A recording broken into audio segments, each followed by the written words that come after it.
Yeah, all right. So yes, you want to put it in that form, right?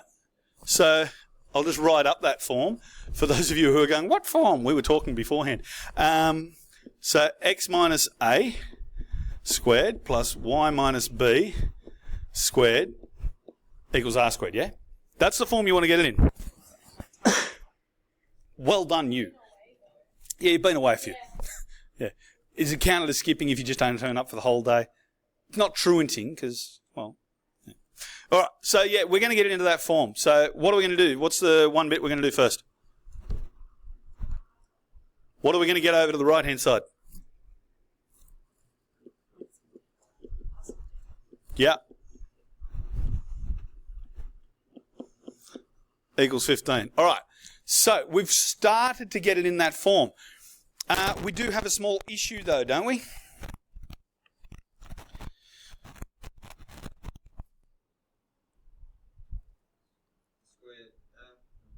Because we need to get the x's, we need to get that into a set of brackets, don't we? We need x minus a all squared. If you had a look at that, if I just put a bracket around it just for illustrative purposes, is there any way we could factorise that?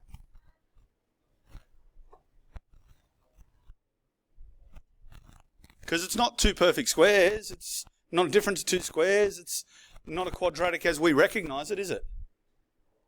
Nah. So we've got this problem where just dragging it across, it's not going to work. We're not going to be able to get it into that form. I agree, we want to get it into that form because that'll tell us what the centre is and that'll tell us what r is. Okay, because we're going to use that to find our centre and we're going to use that to find our radius. So you're absolutely right, that's where we need to get to. The question is, how? Isabel said something earlier. We're going to complete the square. Cool? Now the question is, do you remember how to complete the square?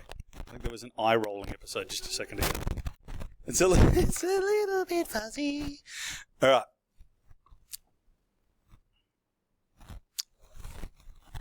All right, so we have done the first step. We've moved the constant over to the right-hand side. And yeah, as we just discussed, we have to complete the square.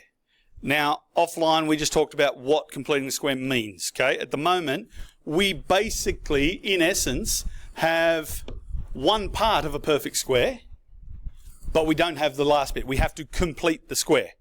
Cool? Now, what we just talked about is when we have a perfect square and we expand it, you square the first, you double the product, then you square the last. Yeah? The bits we're missing are the square the last bit, which is kind of important, and the... Oh, you're not going to rub out for me, are you? Yeah, sure. Good. We are missing the square the last bit, and we've got the double the product, but we've got to use that to find out what our last bit is, which was a really confusing way of saying x squared plus 2x, excuse me, I'm just going to cough for a little bit because it's fun.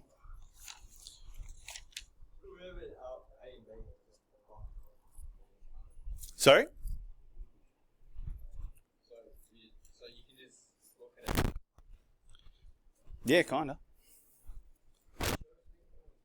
It's a +1 to start off with, but you'll see what I mean by the -1 in a minute. Okay, so the bit you're going to add, and I'll just put in the plus y squared minus 6y equals 15, and then I'm just going to change colours. Okay, so what we've got to do is put in the bit that would complete the square. So if you think about when you've expanded it out, you've got x squared plus 2x, what's the number at the end have to be? It has to be 1. Yeah? Because double the product and then square the last. So 1 squared and you got double the product would be 2x. Cool? And then on the other one, you've got the plus y squared minus 6y. What does the bit you've got to add have to be? Has to be -3. Okay? So if you really want to look at that closely, you can go, I've halved that and I've halved that, and that gave me them. Is that all right? Works well with monics. Yeah. You all right? There's something else we've got to do, because You have to, whatever you do to the left, you're completing the square. So you are manipulating, and that's one of the things we like to do. We like to manipulate equations. But if you do it to the left, you've got that equal sign that says I am balanced. If you do it to the left, you have to do it to the right. Does that make sense? Okay. So we do to the left, we do to the right what we did to the left. Cool? Does that make sense? So we do exactly what we did to the left, to the right. It doesn't matter what you do to the left. As long as you do it to the right, you're all good. Yeah. But I think now that you guys have got a few more tools in the bank, this actually is a bit easier to explain, because you can start to recognize that it's half that when you're doing a perfect square, and the fact that completing a square is actually to do with perfect squares. It's not just some random thing that I told you. Okay. Yeah, well, now you just...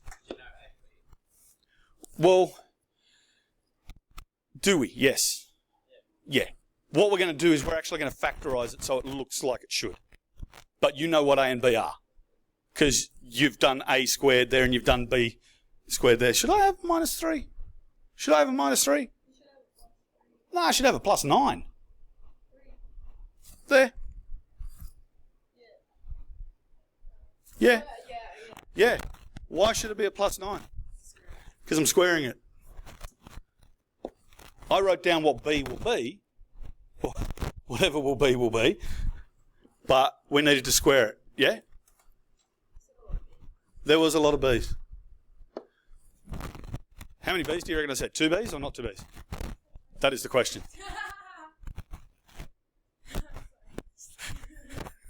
The look of disdain. It's like, oh, dude. Again, still. All right. So now we've got to factorize it. So, but you know what A and B are realistically. So yeah, what are you going to have?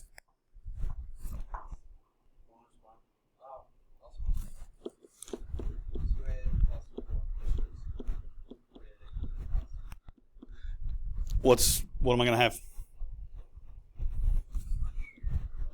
Which is nice because it's a square number. Okay. So now we have it in our form that we want. So we can go, okay, well, R equals 5. Do we? No, because remember, that's when you square it, you get the 9. That's right, because it's the square, the first square, the last bit. And I screwed up because I just put in the 3. Because the 3 is half of the 6. And that works. Minus. Yeah, all good? Okay, and now we can write down what our centre is. What's our centre? It's a coordinate. Yes, well done. -1 and, yeah. It's like the roots of the equation. It's the opposite of the sign. Because what you've done, if you've gone, here's my x, +1. So to get back to the centre, I have to go -1. All good? Happy with that? That wasn't too fail. That wasn't too painful. So find the radius and the coordinates of the centre of the circle. So we have the radius, we have the coordinates of the centre of the circle. All happy.